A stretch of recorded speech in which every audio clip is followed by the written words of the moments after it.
Ya, pemirsa, itu tadi akhir dari debat Capres-Cawapres yang telah berlangsung selama 6 segmen. Kita langsung berbincang dengan narasumber kita yang ada di studio. Kita ke Pak Hamdi dulu. Pak Hamdi, dilihat dari keseluruhan debat Capres dan Cawapres yang telah berlangsung, apa catatan Anda yang paling penting, yang paling menonjol Anda lihat? Ya, yang pertama itu saya surprise juga ternyata bahwa Jokowi tidak seburuk yang orang duga dalam berdebat gitu ya. Ya, itu yang pertama ya. Kedua, memang kelihatan sekali ya positioningnya dan dua kubu ini ya. Jadi kalau Jokowi JK paham betul kekuatan mereka adalah di hal-hal yang konkret ya, dan menjawab dia lebih taktis ke arah itu. Sementara memang Prabowo itu mencoba menawarkan sebuah gagasan ya, dan mungkin agak masih dalam bentuk retorik, misalnya mengatakan kita akan menciptakan negara yang mandiri, pangan mandiri, kita mandiri dari tekanan luar dan seterusnya. Tapi memang agak ketetaran misalnya ketika dikejar pada hal-hal yang lebih konkret dan taktis. Itu kelihatan sekali misalnya tadi Jokowi menguasai sekali tentang masalah tidak sinkron antara pusat dan daerah, dan dia menjawab dengan sangat bagus sekali. Saya kira pada titik itu Jokowi memenangkan, mutlak menangnya kalau kita lihat babak itu ya. Sementara Prabowo tidak menjawab persoalan yang sesungguhnya, masih muter-muter dia begitu.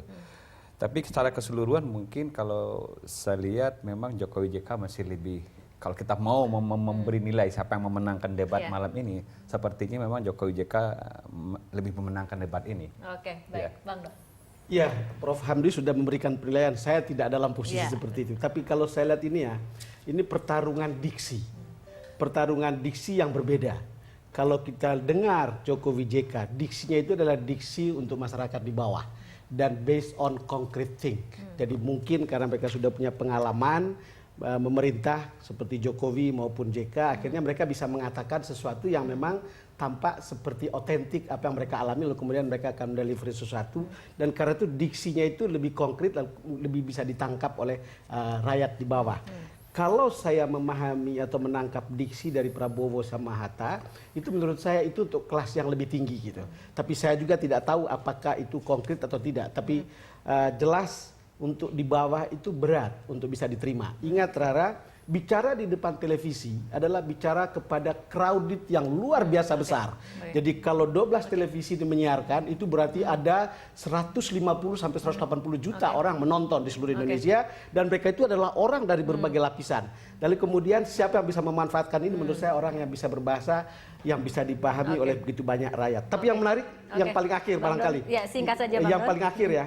Jadi seperti yang sudah beredar di media sosial selama ini, Jokowi membuat pernyataan yang menurut saya demokrasi penting, pemerintahan yang bersih penting, kepastian hukum nomor 1, pilihlah nomor 2. Tetapi yang juga tidak kalah menarik dari Prabowo adalah bukan demokrasi Wanipiro.